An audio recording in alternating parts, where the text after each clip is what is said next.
Padre rico, padre pobre. ¿Qué les enseñan los ricos a sus hijos acerca del dinero que las clases media y pobre no? Lección 3. Atienda su propio negocio. En 1974, le pidieron a Ray Kroc, el fundador de McDonald's, que diera una conferencia a la clase de maestría en Administración de Empresas de la Universidad de Texas, en Austin. Un querido amigo mío, Keith Cunningham, era un estudiante de esa clase de maestría.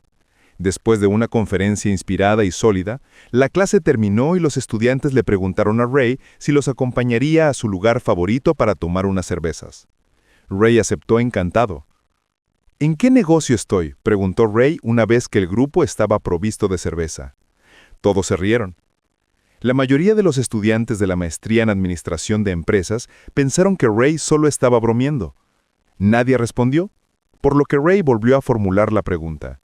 ¿En qué negocio piensan ustedes que estoy?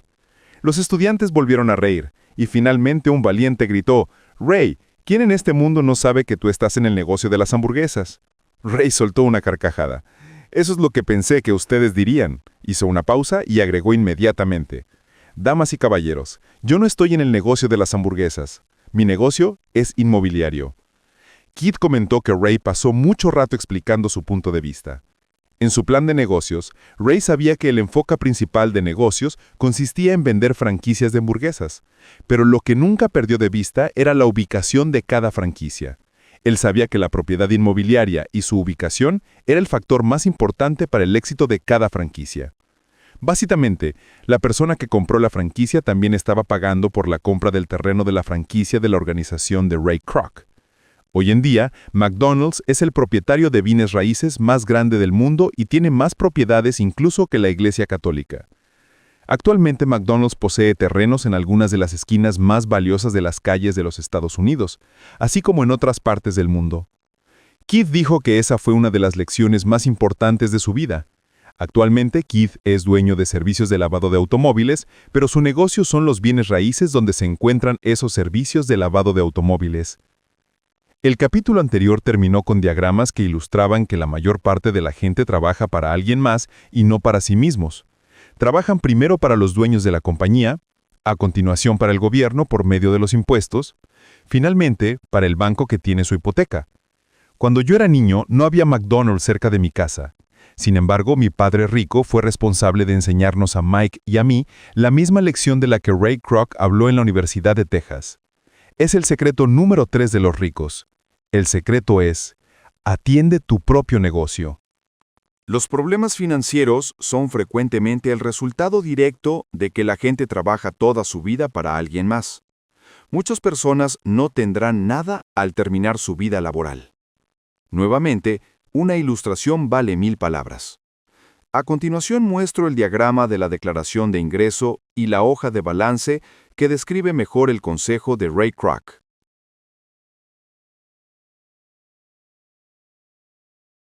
Nuestro actual sistema educativo se enfoca en preparar a los jóvenes de hoy para que obtengan buenos trabajos, al desarrollar sus habilidades académicas. Sus vidas girarán en torno a sus salarios, o como describí anteriormente, a la columna de ingresos. Y tras desarrollar las habilidades académicas, avanzarán para encontrar un trabajo más pagado en la educación para ampliar sus capacidades profesionales. Ellos estudian para convertirse en ingenieros, científicos, cocineros, oficiales de policía, artistas, escritores, etc. Esas habilidades profesionales les permitirán ingresar a la fuerza laboral y trabajar para ganar dinero. Existe una gran diferencia entre su profesión y su negocio. A menudo le pregunto a la gente, ¿cuál es su negocio? Y ellos me responden, soy un banquero. A continuación les pregunto si son dueños de un banco. Y ellos responden generalmente, no, trabajo allí.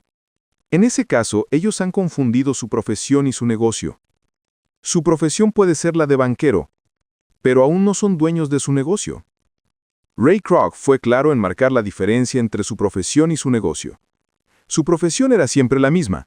Él era un gran vendedor. En alguna época vendía licuadoras para malteadas y poco después estaba vendiendo franquicias de restaurantes de hamburguesas. Pero mientras su profesión consistía en vender franquicias de restaurantes de hamburguesas, su negocio consistía en la acumulación de bienes inmobiliarios que producían ingresos. Un problema con la escuela es que a menudo se convierte usted en lo que estudia. Si usted estudia, digamos, cocina, usted se convierte en cocinero. Si usted estudia leyes, se convierte en abogado. Y si estudia mecánica automotriz, se convierte en mecánico. El error al convertirse en lo que uno estudia es que muchas personas olvidan atender sus propios negocios. Pasan sus vidas atendiendo el negocio de alguien más y haciendo que esa persona se vuelva rica. Para lograr la seguridad financiera, una persona necesita atender su propio negocio. Su negocio gira en torno a su columna de activos, y no a su columna de ingresos. Como lo señalé anteriormente, la regla número 1 es conocer la diferencia entre activos y pasivos y adquirir activos. El rico se enfoca en su columna de activos, mientras todos los demás se enfocan en sus columnas de ingresos. Esa es la razón por la que escuchemos frecuentemente: necesito un aumento. Si solo obtuviera un ascenso, voy a regresar a la escuela para obtener más capacitación de manera que pueda obtener un mejor trabajo. Voy a trabajar tiempo extra. Quizá pueda obtener un segundo empleo. Voy a renunciar en 2 semanas y encontrar un trabajo que pague más. En algunos círculos esas son ideas sensatas. Sin embargo, si escucha usted a Ray Kroc, usted no está atendiendo su propio negocio. Todas esas ideas aún se enfocan en la columna de ingresos y solo ayudarán a que una persona obtenga mayor seguridad financiera si el dinero adicional es utilizado para adquirir activos que generen ingresos. La principal razón por la que la mayoría de los pobres y la clase media son conservadores desde el punto de vista fiscal, lo que quiere decir no puedo asumir riesgos, es que no tienen una base financiera. Tienen que aferrarse a sus empleos. Tienen que jugar a lo seguro. Cuando la reducción de operaciones de las empresas se puso de moda, millones de trabajadores descubrieron que su llamado activo más importante, sus casas, estaban comiéndoselos vivos. Sus activos, la casa, seguían teniendo un costo cada mes. Sus automóviles, otro activo, también se los estaban comiendo vivos. Los palos de golf en la cochera que costaron $1,000 ya no valían $1,000. Sin la seguridad en el empleo, no tenían nada en qué respaldarse. Lo que pensaban que eran activos no podían ayudarles a sobrevivir en una época de crisis financiera. Estoy seguro de que muchos de nosotros hemos llenado una solicitud de crédito en el banco para comprar una casa o un automóvil. Siempre es interesante observar la sección Valor Neto. Es interesante debido a lo que las prácticas bancarias y contables aceptadas permiten que una persona cuente como activos. Un día, para obtener mi préstamo, mi posición financiera no se veía muy bien. De manera que agregué mis palos de golf, mi colección de arte, mis libros, mi estéreo, mi televisión, mis trajes Armani, mis relojes de pulsera, mis zapatos y otros efectos personales para inflar la cifra en la columna de activos. Sin embargo, me negaron el préstamo debido a que tenía demasiado invertido en bienes raíces. Al comité de préstamos no le gustó que yo hubiera hecho tanto dinero con departamentos. Querían saber por qué yo no tenía un trabajo normal, con un salario. No cuestionaban los trajes Armani, los palos de golf o la colección de arte. La vida es a veces dura cuando uno no se amolda al perfil estándar. Me da risa cada vez que escucho que alguien me dice que su valor neto es de $1,000,000, o $100,000, o lo que sea. Una de las razones principales por las que el valor neto no es preciso es simplemente porque al momento en que usted comienza a vender sus activos, debe pagar impuestos sobre las ganancias. De manera que muchas personas se colocan a sí mismas en grandes dificultades financieras cuando tienen ingresos bajos. Para obtener efectivo, venden sus activos. En primer lugar, sus activos personales pueden ser vendidos generalmente por solo una fracción del valor que aparece en la lista de su hoja de balance personal. O si existe una ganancia por la venta de sus activos, deben pagar impuestos sobre esas ganancias. Nuevamente, el gobierno toma su parte de la ganancia, por lo que reduce el monto disponible para ayudarles a salir de sus deudas. Esa es la razón por la que digo que el valor neto carece de valor más frecuentemente de lo que se piensa. Comience por atender su propio negocio. Conserve su empleo, pero comience a adquirir activos verdaderos, no pasivos ni efectos personales que no tienen valor real una vez que están en casa. Un automóvil nuevo pierde casi el 25% del precio que usted paga por él al momento de sacarlo del lote. No es verdaderamente un activo, incluso si el banquero le permite considerarlo como tal. Mi nuevo palo de golf de titanio de $400 valía solo $150 cuando lo utilicé por primera vez. En el caso de los adultos, mantenga bajo sus gastos, reduzca sus pasivos y construya diligentemente una base de activos sólidos.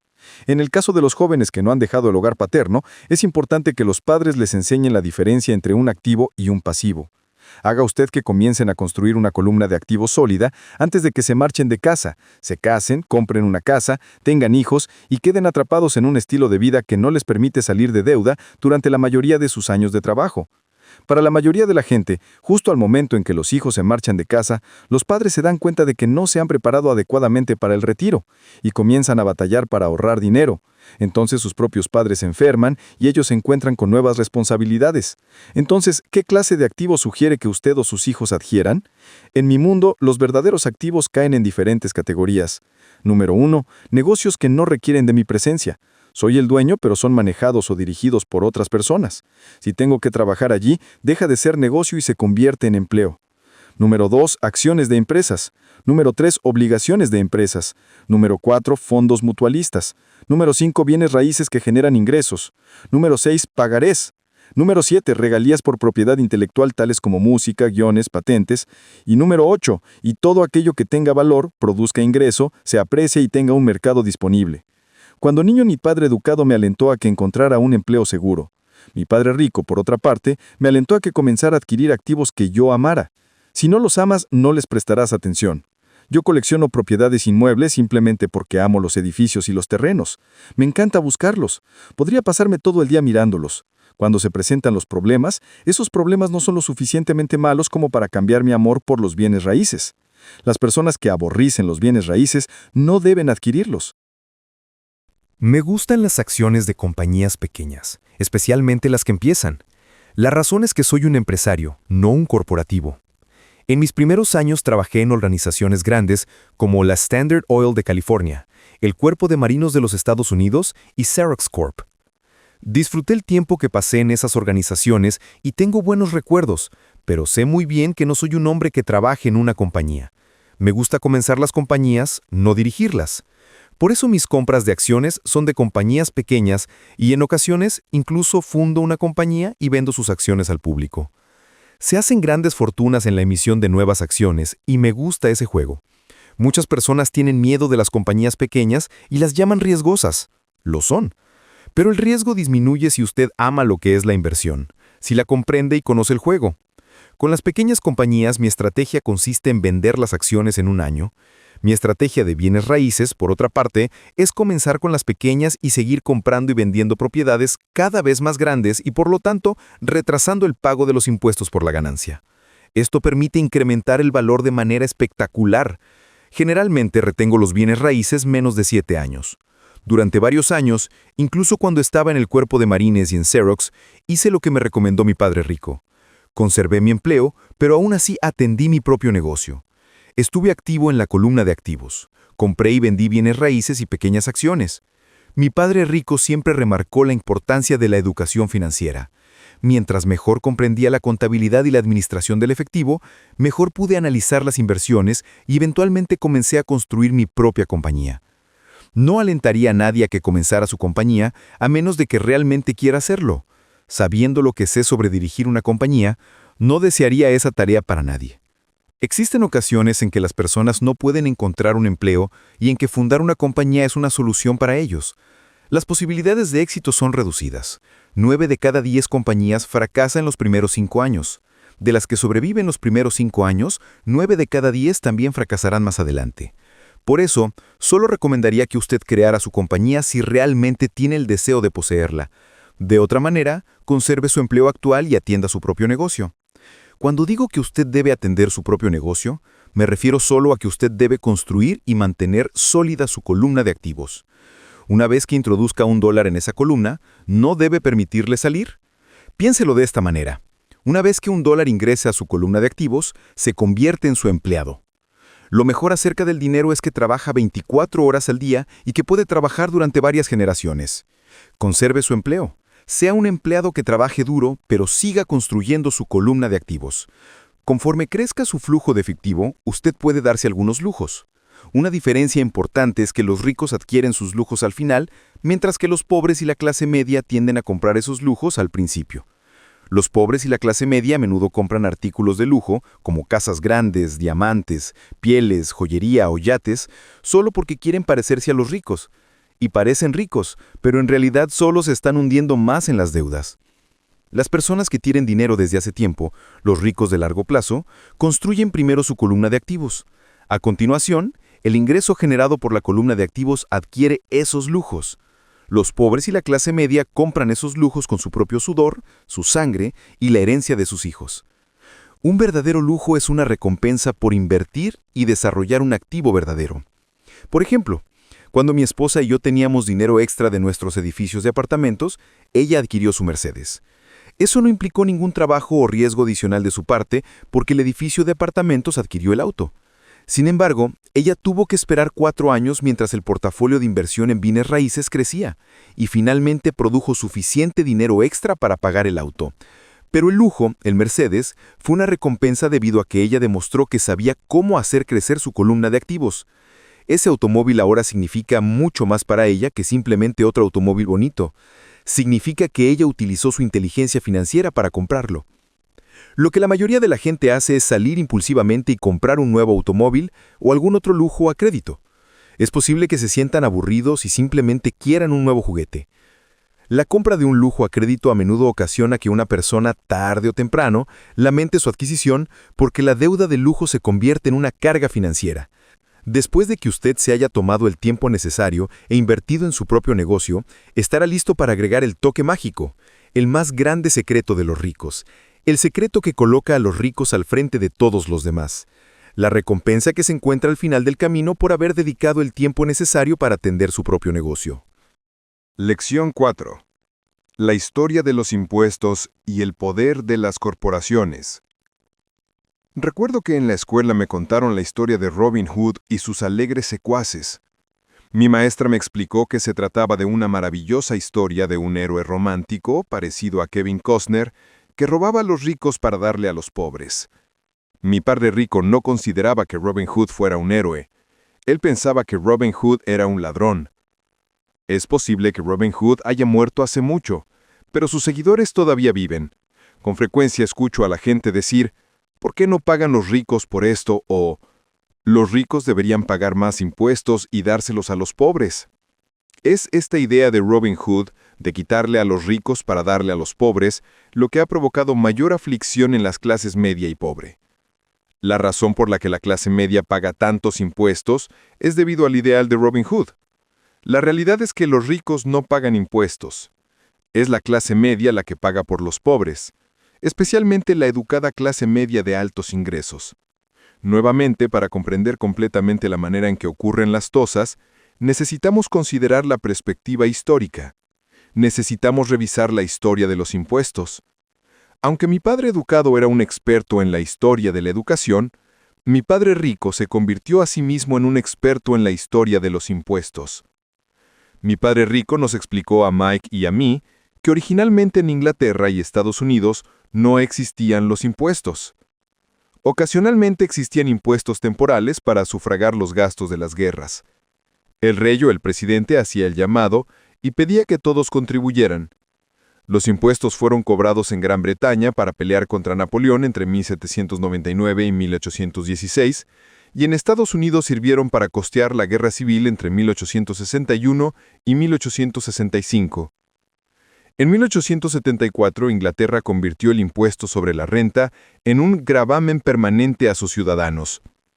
En 1913, el impuesto sobre la renta se hizo permanente en Estados Unidos mediante la adopción de la enmienda 16 a su Constitución. En alguna época, los estadounidenses eran enemigos de los impuestos.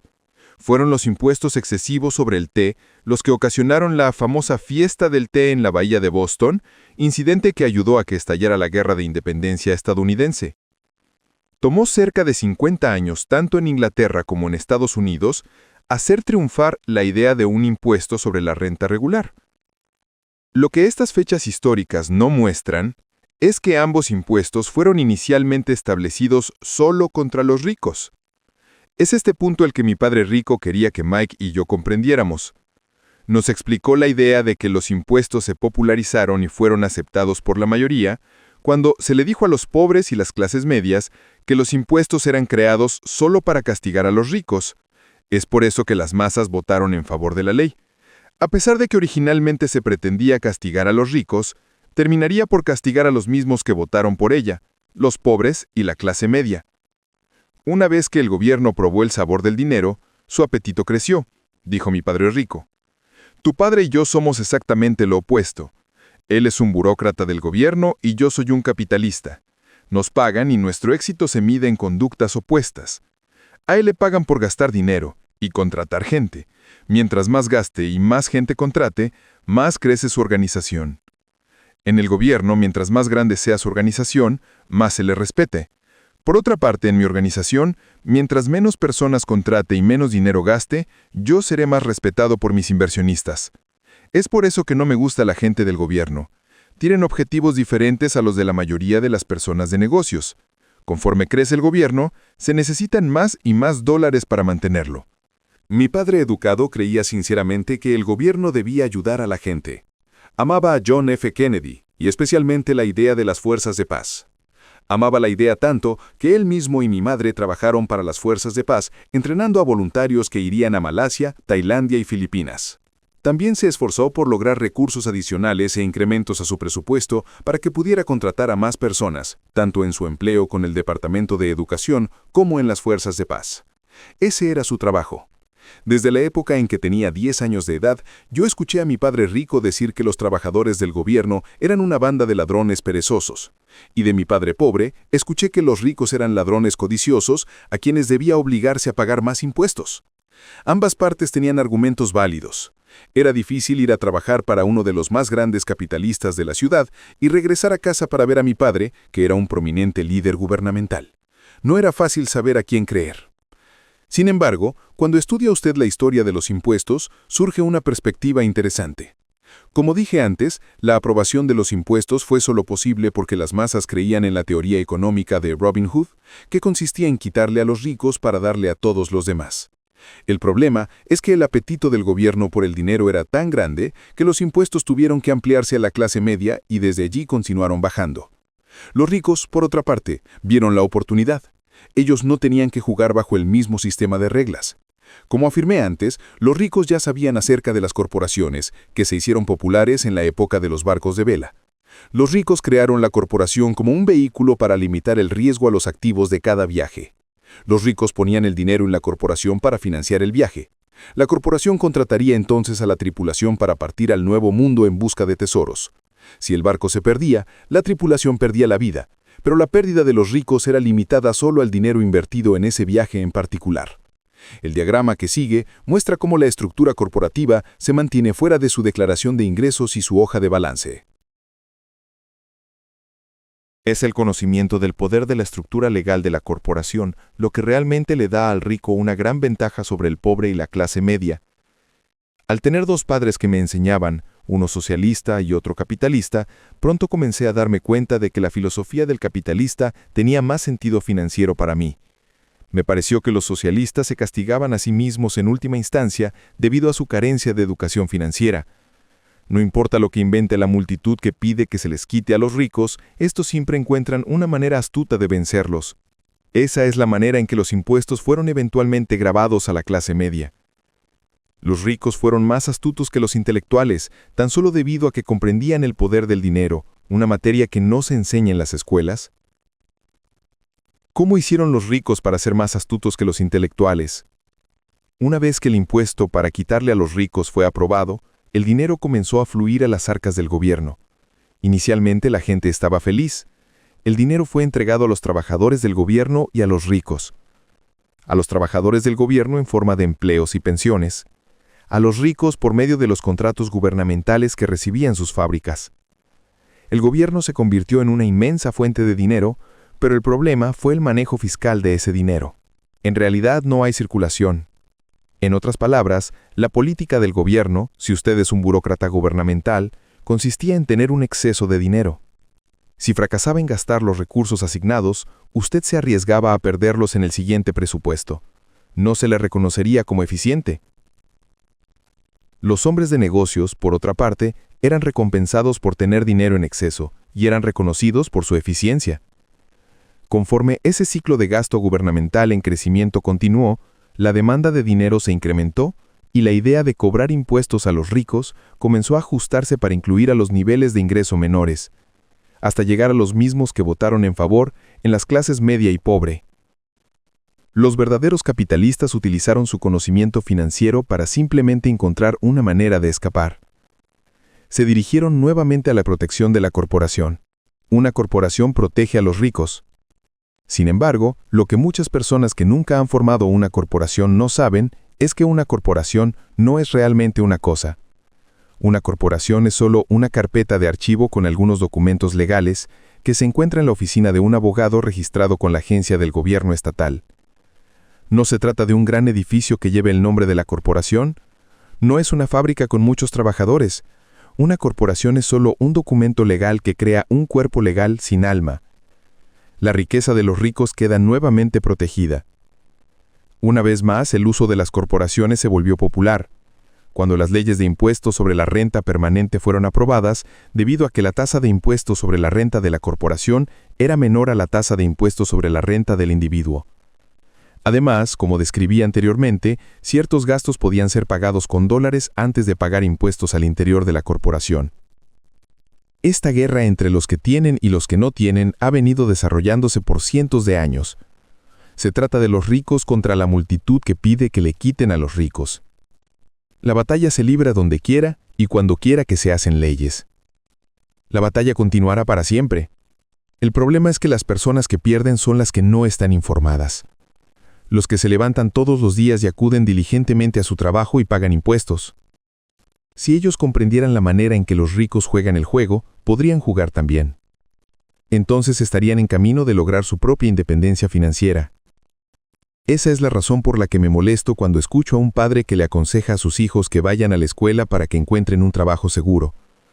Un empleado con un trabajo seguro y que carece de aptitud financiera no tiene manera de escapar. Los estadounidenses promedio de la actualidad trabajan 5 o 6 meses al año para el gobierno antes de que ganen lo suficiente para cubrir sus impuestos. En mi opinión, es demasiado tiempo. Mientras más duro trabajes, más pagarás al gobierno. Es por eso que creo que la idea de que le quiten a los ricos fue contraproducente para la gente que votó por ella. Cada vez que la gente trata de castigar a los ricos, estos no se conforman simplemente, sino que reaccionan. Tienen el dinero, el poder y la voluntad de cambiar las cosas. No se sientan sin más y pagan voluntariamente más impuestos. Busquen maneras de minimizar su carga fiscal.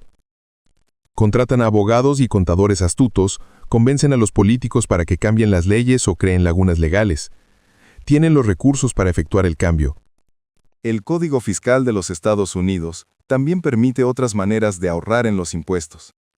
La mayoría de esos medios están disponibles para todos, pero son los ricos quienes generalmente los buscan porque están atendiendo sus propios negocios. Por ejemplo, 1031 se le llama en la jerga a la sección 1031 del Código Interno de Ingresos, que permite que un vendedor retrase el pago de impuestos sobre una propiedad de bienes raíces que venda con ganancia de capital por medio de una permuta por otra propiedad de bienes raíces más cara. Los bienes raíces son uno de los medios de inversión que permiten una gran ventaja impositiva. En tanto siga usted haciendo permutas por bienes de mayor valor, usted no pagará impuestos sobre las ganancias hasta que liquide. Las personas que no aprovechan esta ventaja de ahorrar impuestos que se les ofrece legalmente están desaprovechando una gran oportunidad para construir su columna de activos. Los pobres y la clase media no tienen los mismos recursos. Permiten que las agujas del gobierno entren en sus brazos para que comience la donación de sangre. Hoy en día estoy azorado constantemente por el número de personas que pagan más impuestos o que aprovechan menos deducciones, solo porque tienen miedo del gobierno. Yo sé qué tan aterradora e intimidante puede ser un agente de recaudación fiscal. Pero el precio de trabajar desde enero hasta mediados de mayo es demasiado alto a pagar por la intimidación. Mi padre pobre nunca combatió de eso. Tampoco mi padre rico. Él simplemente jugó el juego de manera más astuta y lo hizo por medio de las corporaciones, el secreto más grande de los ricos. Es posible que usted recuerde la primera lección que aprendí de mi padre rico. Yo era un niño pequeño de 9 años de edad que se sentó y esperó hasta que él decidió hablar conmigo. A menudo me sentaba en su oficina y me hacía esperar para recibirme. Me estaba ignorando a propósito. Quería que yo reconociera su poder y que deseara tener ese poder para mí mismo algún día. Durante todos los años que estudié y aprendí de él, siempre me recordó que el conocimiento es poder. Y con el dinero viene un gran poder que requiere del conocimiento correcto para mantenerlo y hacerlo multiplicarse. Sin el conocimiento, el mundo te empuja de un lado a otro. Mi padre rico siempre nos recordó a Mike y a mí que el rufián más grande no es el jefe o el supervisor, sino el recaudador de impuestos. El recaudador de impuestos siempre se llevará más si usted se lo permite. La primera lección para hacer que el dinero trabaje para mí, en vez de que yo trabaje por el dinero, se refiere en realidad al poder. Si usted trabaja para ganar dinero, usted le da el poder a su empleador. Si su dinero trabaja por usted, usted conserva y controla el poder. Una vez que tuvimos el conocimiento del poder del dinero trabajando para nosotros, él quiso que fuéramos astutos desde el punto de vista financiero y no permitiéramos que los rufianes nos empujaran de un lado a otro. Usted necesita conocer la ley y la manera en que el sistema funciona. Si usted es ignorante, es fácil que lo intimiden.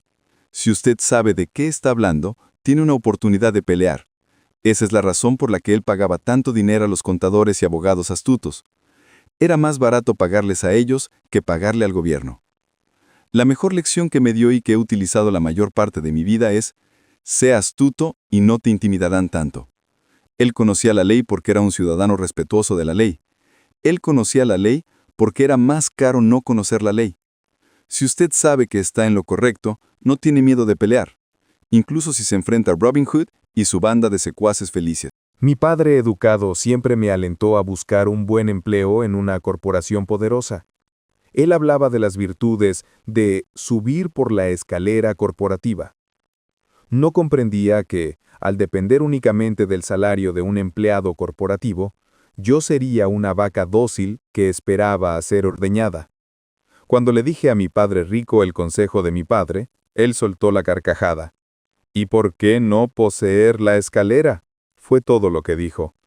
Cuando yo era niño, no comprendía lo que mi padre rico quería decir con eso de ser dueño de mi propia corporación. Era una idea que parecía imposible e intimidante. Aunque me emocionaba la idea, mi juventud no me permitía avisorar la posibilidad de que los adultos trabajarían algún día para una compañía de la que yo sería el dueño. El punto es que, de no haber sido por mi padre rico, probablemente hubiera seguido el consejo de mi padre educado. Fue solo el recordatorio ocasional de mi padre rico lo que mantuvo viva la idea de ser dueño de mi propia corporación y mantenerme en un sendero diferente. Para la época en que tenía 15 o 16 años de edad, yo sabía que no iba a continuar el camino que me recomendaba mi padre pobre. No sabía cómo iba a hacerlo, pero estaba decidido a no seguir la dirección que llevaban mis compañeros de clase. Esa decisión cambió mi vida. No fue sino hasta que tuve cerca de 25 años que el consejo de mi padre rico comenzó a tener más sentido. Yo acababa de salir del cuerpo de Marines y estaba trabajando para Xerox. Estaba ganando mucho dinero, pero cada vez que miraba mi cheque de sueldo, estaba desilusionado. Las deducciones eran muy grandes y mientras más trabajaba, más grandes eran. Conforme fui teniendo éxito, mis jefes hablaban de ascensos y aumentos de sueldo. Era halagador, pero podía escuchar a mi padre rico preguntándome al oído: ¿para quién estás trabajando? ¿A quién estás haciendo rico? En 1974, mientras todavía era un empleado de Xerox, formé mi primera corporación y comencé a atender mi propio negocio. Ya contaba con algunos activos en mi columna de activos, pero ahora estaba decidido a enfocarme a hacerlos crecer. Esos cheques de mi sueldo con todas las deducciones hicieron que los años de consejo de mi padre rico cobraran sentido total. Yo podía ver el futuro, si seguía el consejo de mi padre educado. Muchos empleadores sienten que aconsejar a sus trabajadores que atiendan sus propios negocios es malo para el negocio. Yo estoy seguro de que puede serlo para algunos individuos, pero en mi caso, enfocarme en mi propio negocio y desarrollar mis activos me hizo ser mejor empleado. Ahora tenía un propósito. Llegaba más temprano y trabajaba diligentemente, amasando tanto dinero como fuera posible con el fin de poder invertir en bienes raíces. Hawái estaba listo para tener un boom, y era posible hacer una fortuna. Mientras más me daba cuenta de que estábamos en las primeras etapas de un boom, más máquinas Xerox vendí. Mientras más vendía yo, más dinero ganaba. Y desde luego, más deducciones se hacían de mi cheque de pago. Eso era alentador. Yo tenía muchas ganas de salir de la trampa de ser un empleado que trabajaba más duro, no menos. Hacia 1978, yo era de manera consistente uno de los 5 vendedores con mayores ventas y a menudo el número 1. Deseaba desesperadamente salir de la carrera de la rata. En menos de 3 años, yo ganaba más dinero en mi pequeña corporación propia, que era una compañía propietaria de bienes raíces, de lo que ganaba en Xerox. Y el dinero que ganaba en mi columna de activos en mi propia corporación era dinero que trabajaba para mí. No se trataba de que yo mismo tocara puertas para vender fotocopiadoras. El consejo de mi padre rico tenía mucho más sentido. Pronto el flujo de efectivo de mis propiedades fue tan poderoso que mi compañía me compró mi primer Porsche. Mis compañeros vendedores Xerox creían que yo estaba gastando mis comisiones. No era así. Estaba invirtiendo mis comisiones en activos. Mi dinero estaba trabajando duro para ganar más dinero. Cada dólar que ingresaba en mi columna de activos era un gran empleado, trabajando duro para hacer más empleados y comprarle a su jefe un nuevo Porsche con dólares no gravados por impuestos. Comencé a trabajar más duro para Xerox. El plan estaba funcionando y mi Porsche era la prueba. Al utilizar las lecciones que aprendí de mi padre rico, fui capaz de salir de la proverbial carrera de la rata que inicia el empleado a edad temprana. Eso fue posible debido al poderoso conocimiento financiero que yo había adquirido por medio de esas lecciones. Sin ese conocimiento financiero, al que yo llamo mi coeficiente intelectual, mi camino a la independencia financiera hubiera sido mucho más difícil. Ahora enseño a otros por medio de seminarios financieros en la esperanza de compartir mi conocimiento con ellos. Siempre que ofrezco una conferencia, le recuerdo a los asistentes que el coeficiente intelectual financiero está compuesto de conocimiento proveniente de 4 amplias áreas de experiencias. 1. Contabilidad. Lo que yo llamo educación financiera. Es una habilidad vital si usted quiere construir un imperio. Mientras más dinero tenga usted bajo su responsabilidad, mayor precisión se requiere. O la casa se desplomará. Este es el lado izquierdo del cerebro, o los detalles. La educación financiera es la capacidad para leer y comprender estados financieros.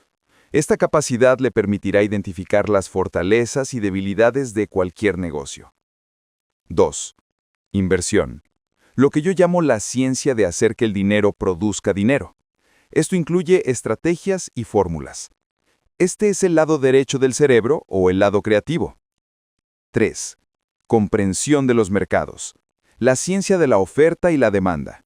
No es necesario conocer los aspectos técnicos del mercado, que son impulsados por las emociones.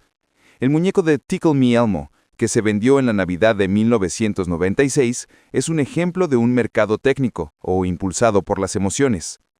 El otro factor del mercado es el fundamental, o el sentido económico de la inversión. ¿Tiene sentido una inversión a la luz de las condiciones actuales del mercado? La mayoría de las personas piensa que los conceptos de inversión y comprensión del mercado son demasiado complejos para los niños.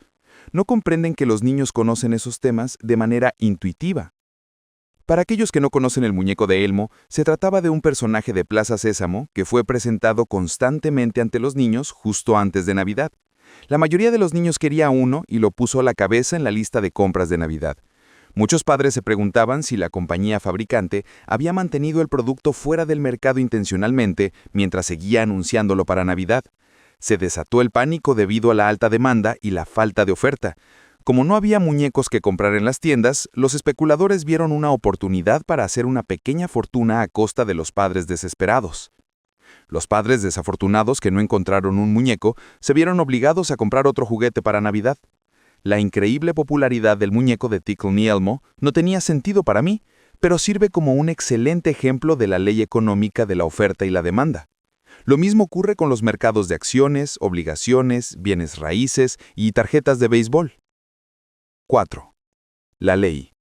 Por ejemplo, utilizar una corporación cobijada por las habilidades técnicas de la contabilidad, la inversión y los mercados puede ayudar a tener un crecimiento explosivo. Un individuo que tenga conocimiento de las ventajas impositivas y la protección proporcionada por una corporación puede volverse rico mucho más rápidamente que alguien que es un empleado o el propietario de un pequeño negocio. Es como la diferencia entre alguien que camina y alguien que vuela. La diferencia es profunda cuando se refiere a la riqueza de largo plazo. A. Ventajas impositivas.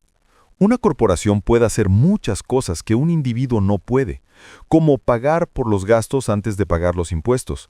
Ese es un área completa de conocimiento que es muy emocionante, pero que no es necesario conocer a menos que usted tenga activos considerables o un negocio. Los empleados ganan dinero y pagan impuestos, y tratan de vivir con lo que les queda. Una corporación gana dinero, gasta todo lo que puede y paga impuestos sobre lo que queda. Esa es una de las grandes lagunas legales en materia de impuestos que los ricos utilizan. Son fáciles de establecer y no son caras si usted es dueño de inversiones que producen un buen flujo de efectivo. Por ejemplo, al ser dueño de su propia corporación, sus vacaciones pueden ser juntas del Consejo de Administración en Hawái. Los pagos por el automóvil, el seguro y las reparaciones son gastos de la compañía. La membresía a un gimnasio es un gasto de la compañía. La mayoría de las comidas en restaurantes son gastos parciales, y así sucesivamente, pero en forma legal, con dólares previos al pago de impuestos. B. Protección contra demandas. Vivimos en una sociedad de litigios. Todo mundo quiere una parte de lo que usted tiene. Los ricos esconden gran parte de su riqueza utilizando medios como las corporaciones y los fideicomisos para proteger sus activos de los acreedores. Cuando alguien demanda a un individuo adinerado, a menudo encuentra diferentes capas de protección legal y encuentra que la persona adinerada en realidad no es dueña de nada. Ellos controlan todo, pero no son dueños de nada. El pobre y el clasemediero tratan de ser dueños de todo y lo pierden ante el gobierno o ante otros ciudadanos a quienes les gusta demandar a los ricos. Aprendieron eso de la historia de Robin Hood. Quitémosle al rico para darle al pobre. No es el propósito de este libro abordar los detalles específicos de ser dueño de una corporación, pero diré que si usted es dueño de cualquier tipo de activos legítimos, yo en su lugar consideraría la idea de obtener más información sobre los beneficios y la protección que ofrece una corporación tan pronto como sea posible. Existen muchos libros sobre esta materia que detallan los beneficios e incluso lo llevan a través de los pasos necesarios para crear una corporación. Un libro en particular, Inc. and Grow Rich, S.A. y Hágase Rico, proporciona una perspectiva maravillosa sobre el poder de las corporaciones personales. El coeficiente intelectual financiero es en realidad la sinergia de muchas habilidades y talentos. Sin embargo, yo diría que es la combinación de las 4 habilidades técnicas enumeradas anteriormente lo que constituye la inteligencia financiera básica.